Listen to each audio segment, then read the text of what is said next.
Hey folks, back with another video. Let's dive into what stories got my attention today. Mali's troops are planning to set up a transitional government. While no transitional president has yet been announced, but the military spokesman Ismail Waga said the president would be either from military or civilian. Now, they are in contact with the civil society, the opposition parties, and the majority. Basically, they're in talks with everyone they can find. Now, here I must say that the future of Mali now depends on who the transition government is composed of and how this transitional government acts in the coming days.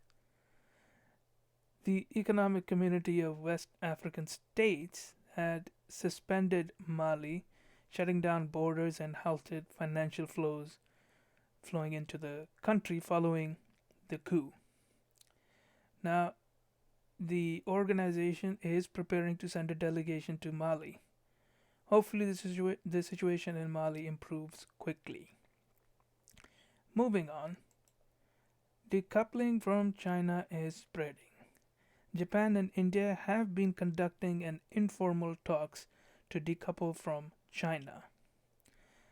The new supply chain resilience initiative is expected to be discussed in the coming India Japan summit in early September. Now, it seems that Australia may join the initiative as well. Australia has not commented on joining the initiative so far, but I think that more countries will come to join such decoupling movement. Moving on, the Brexit deal may not happen, and there are fears that since there has been no progress made since March on key obstacles, I would uh, on key obstacles. Now, I'm my opinion on the Brexit is that I don't think the Brexit deal should be unfair to any party.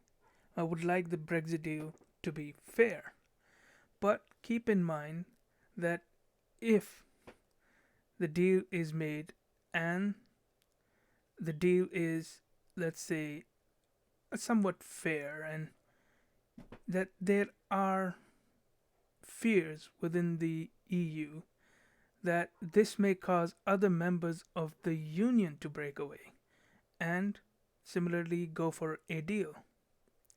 Now, I think the EU has this position where they want to prevent the collapse of the Union on the one hand, but on the other hand, they also want to come up with making a good deal with UK.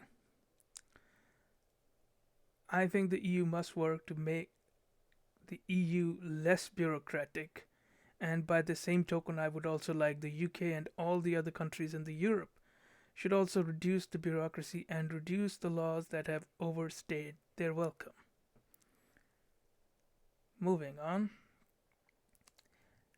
Now, I made a mistake in, I don't remember exactly which previous video, about the US pushing for sanctions next Thursday. Turns out it was, in fact, yesterday. Now, however, as was expected, the result was that it was shut down. Now, from the get-go, I believe the Trump administration has not handled the Tehran in a fair way. The US withdrew from the deal while the remaining members of the deal continued to uphold the deal. Now, the Trump administration has tried everything to push Tehran into a provocation. And while Tehran hasn't bit the bullet, they have nibbled the bullet just a little bit here and there.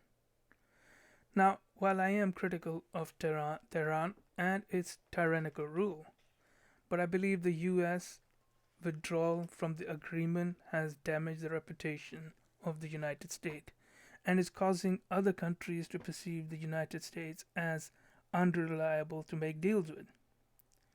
It almost looks like the US just wants to either go to war with Iran or keep the hostilities permanent. And finally, President Donald Trump has met with the Iraqi Prime Minister Mustafa al Kazmi in the Oval Office. President Trump vowed that the US troops in Iraq will be leaving shortly. President Trump also said that his administration will make sure that US interest in the region would not be compromised. Now, I'm happy to see that the US is ending this disastrous war in Iraq.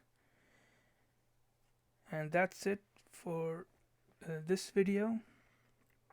If you like the video, then hit that like button and hit that subscribe button for future updates.